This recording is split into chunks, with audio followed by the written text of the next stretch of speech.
Samantala naman ni Janet Lee Napoles na hindi siya ang mastermind ng pork barrel scam. Alamin natin ang buong detalye sa nagbabalik namin kasamang si Sam Ramirez live via phone patch. Sam, magandang hapon sa'yo.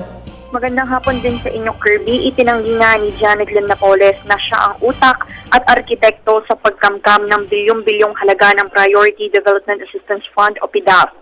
Sa kanyang sworn and signed affidavit, iginit niya na wala siyang sapat na kakayahan at kaalaman upang bumuo at patakbuhin ang nasabing scam. Dagdag pa niya, wala rin siyang kakayahan upang utusan ang mga mambabatas na ibigay sa kanya ang kanilang mga pondo.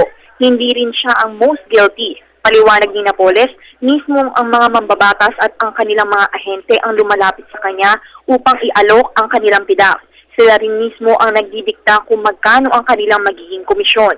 Ngunit para sa mata ng ilang mga mambabatas, gaya nila Senate Majority Floor Leader Alan Peter Cayetano, Senators Cynthia Villar at Cheese Escudero, maituturing pa rin na isa si Napoles sa mga most guilty. Samantala, itinanggi naman ni Senator Cheese Escudero na nanghingi siya ng financial support kay Napoles para sa kanyang bilang presidente noong 2010. Aniya, hindi nga siya tumakbo bilang Pangulo noon. Nagtataka din si Escudero kung bakit mas mahaba pa ang listahan ni Ben Hurluy kaysa kay Napoles. Bilang boss, dapat aniya ay mas maraming alam si Napoles. At yan ang latest mula dito sa Senado. Kirby?